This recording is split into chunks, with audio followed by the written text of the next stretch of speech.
I am the man of the house. I tell you what to do. You do them without complaining.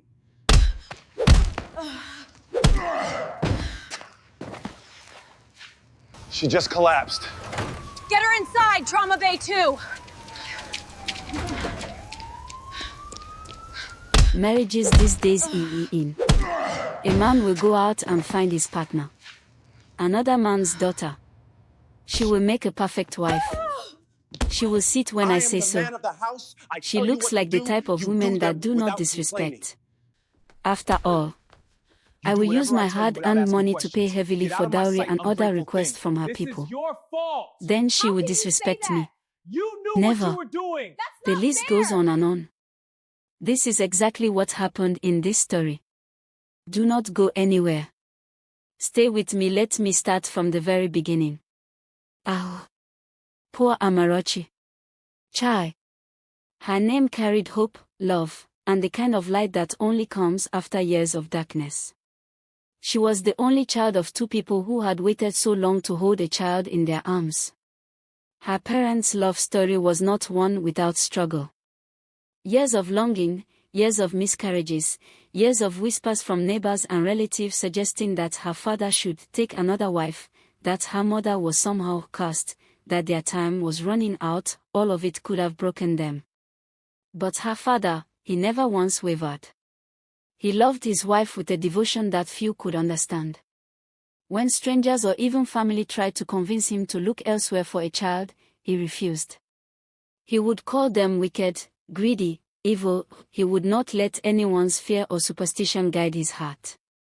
And her mother, she endured every whispered judgment, every pound of doubt, with quiet strength, knowing they were waiting for something greater. Then, one miraculous day, hope arrived. Amarachi's mother carried a child to term. A healthy, beautiful baby girl who came to fill not just their home, but the hearts of everyone around her. Her name was Amarachi, meaning God's grace. Even before she could walk, before she could speak, Amarachi's presence was a kind of magic. She was loved, favored, and admired by everyone she met. In Agbomi community, she became the standard. Parents would call her name to teach their children lessons about respect, diligence, and kindness. Amarachi's life, from the very beginning, was a testament to the hope and perseverance of her parents. She grew into a young woman full of warmth, generosity, and intelligence. She followed her father to the farm, helping him tend to fruits and vegetables. She accompanied her mother to the market, selling produce and learning the rhythms of life. And through it all, Amarachi's parents never denied her what they could give, every opportunity, every support, every lesson that could help her succeed. When the time came for Amarachi to attend school, she excelled. Secondary school was just the beginning. She went on to the university, studied business administration, and graduated with first-class honors. People in her community would point to her as an example, the girl who had come from nothing but love, the child who had turned hope into brilliance. She was admired by all, yet never proud, never boastful. Her heart remained open, her kindness untouched by fame or attention. Then came Ibuka. He was everything the stories say a man should be: tall, dark-skinned, handsome. He arrived from the city to visit his aunt, unaware that his life was about to cross paths with Amarachi's in a way that would change everything. It was his aunt who first told him about her, speaking of her respect, her quiet nature, her diligence and grace.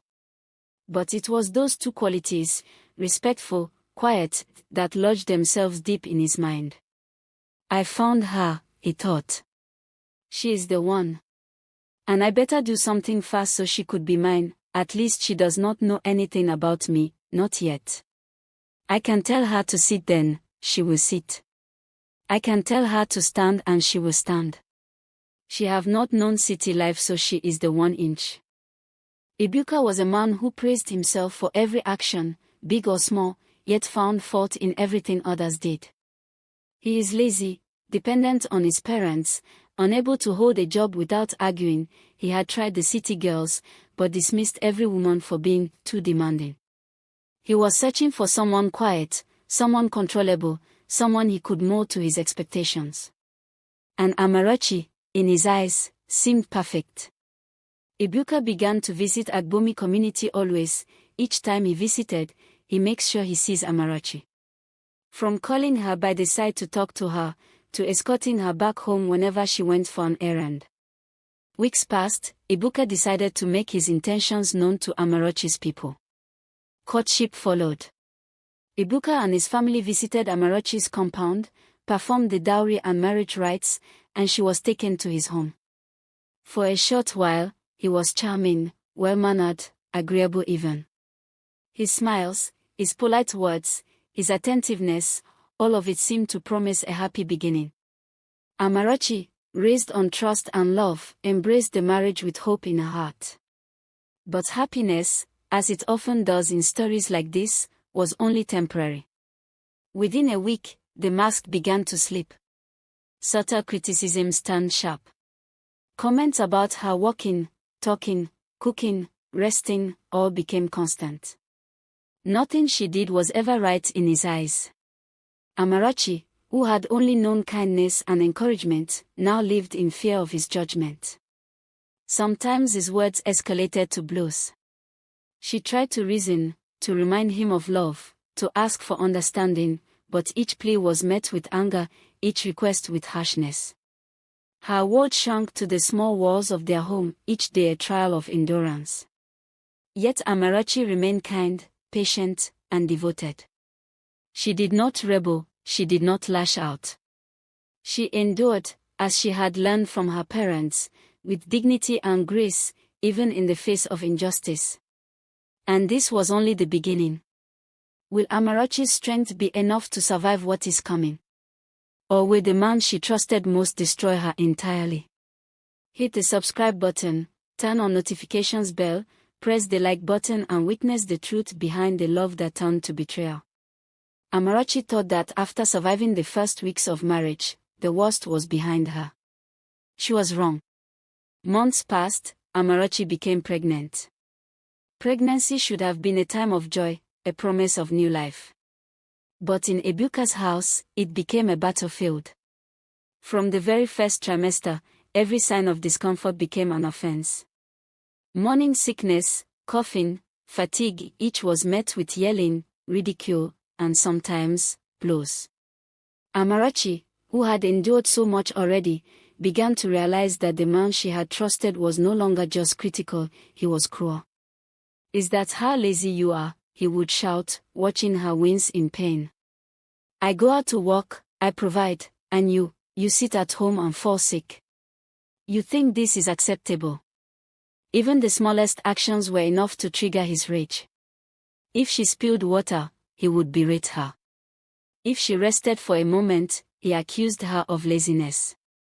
And when she tried to reason, to explain the physical toll of pregnancy, he would look at her as if he owned the very air she breathed. Amarachi tried to navigate each day carefully, walking on eggshells, doing everything she could to avoid provoking him. Yet no effort was enough. Every morning, she woke with a new fear: what would he find to punish her for today? Her first visit to the hospital for prenatal care became a turning point.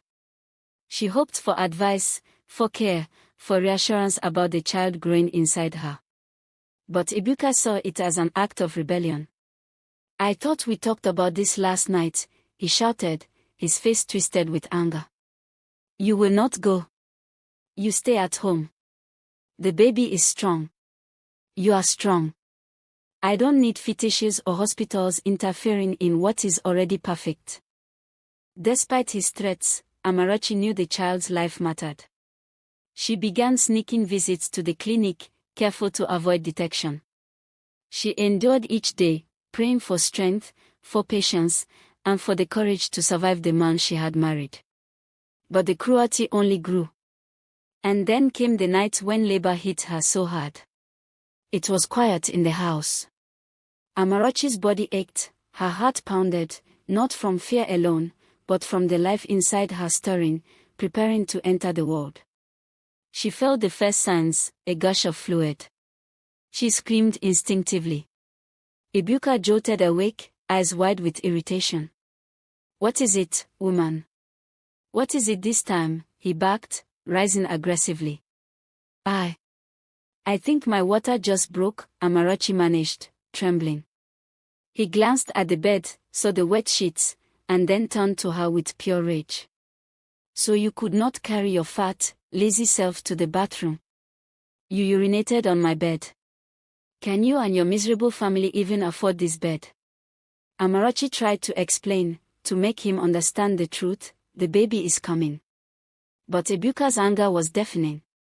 His words became blows, his hands became weapons.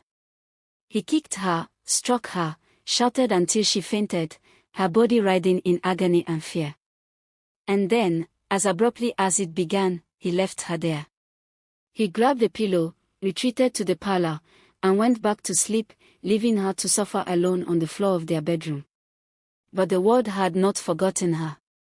The neighbors, woken by the screams and the pounding of fist against flesh, called the night watch.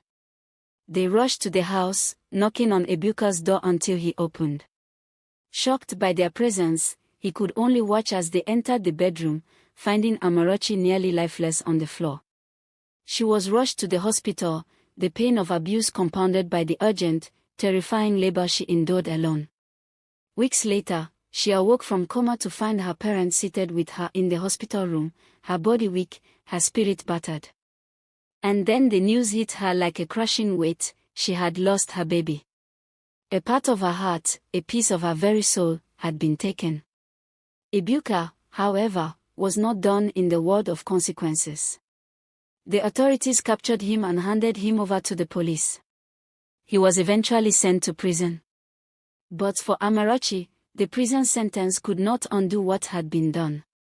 The loss, the trauma, the pain, it was hers to carry. Even then, she faced him. She visited Ebuka in prison, not to plead, not to beg, but to confront the man who had destroyed everything. But, on seeing her, he didn't ask if she was okay. He didn't apologize. He looked at her, self-centered and unrepentant, and asked only one thing. When will I be set free? The audacity of his question burned through her. You mean to say this is about you, even now? She thought. She looked at him, rage in her eyes, voice steady and strong. I am here to tell you, it is over. We cannot, and we will never be together again. You killed my child. He tried to defend himself, claiming, he is my child too. It was not intentional, just get me out, and I will make things right. But Amarachi would not be swayed. She turned, walking away, and never looked back. And in that moment, something inside her shifted. She decided, then and there, that her life would not be defined by the cruelty of a man who had no right to her heart or her body. She would rebuild. She would rise. And she would never again commit herself to a man without knowing his true nature, without understanding the depth of his character. Her journey was far from over. But this was the turning point, the moment where despair met courage, where fear met resolve. Make sure you subscribe, turn on notification, and stay tuned to witness the strength, resilience, and rebirth of Amarachi's life.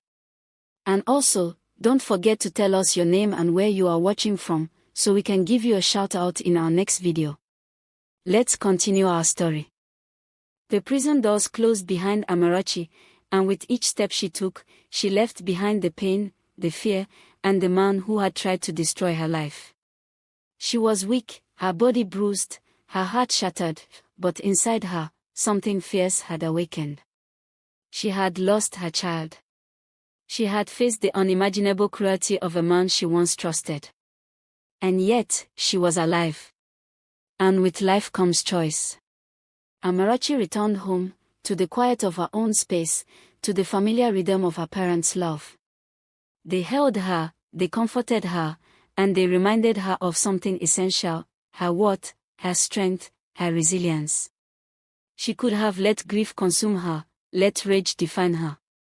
But Amarachi had already learned that she was stronger than she thought. The next days were filled with small victories. She cooked, she walked through her garden, she breathed, she laughed quietly to herself for the first time in months. Each day was a brick, each step forward a foundation for the life she intended to rebuild. Meanwhile, Ebuka sat in prison, waiting, plotting, perhaps hoping she would return. But Amarachi had no intention of returning. She visited him once more, not to argue, not to plead, but to make herself clear. He looked up from his cell, expecting submission, expecting remorse, expecting fear. Instead, he met her eyes, and in them, he saw the woman he could never break. "I am here to tell you, it is over," she said, her voice steady. "You took my child. You took my peace. But you will not take my life. I will rebuild. I will live. And I will never let you control me again." He opened his mouth, tried to speak, tried to manipulate, tried to claim the narrative. But Amarachi walked away, and each step echoed the promise she had made to herself, to honor her own strength, to protect her heart, and to never let another person dictate her worth. With time, Amarachi turned her pain into purpose. She began small, taking on projects in her community, helping neighbors, mentoring young women, sharing her story quietly but powerfully. She rebuilt her finances, grew her career, and invested in herself in ways Ebuka could never understand. The loss of her child remained a scar, a memory of the injustice she had endured. But Amarachi refused to let it define her. Instead, she let it remind her that life is precious, that love should never come with fear, and that courage can bloom even from the deepest sorrow. She also vowed to herself that no man would ever have the right to her trust without truly earning it, without her knowing his heart, without her understanding who he was beneath the surface. Amarachi's heart, once open and free, had learned discernment, strength, and resilience. Agbomi community that had once celebrated her childhood achievements now watched in awe as she rose from the ashes of betrayal. She was not just Amarachi, the cherished daughter, the brilliant student, the quiet girl everyone admired. She was Amarachi, the survivor. Amarachi, the warrior. Amarachi, the woman who refused to be broken.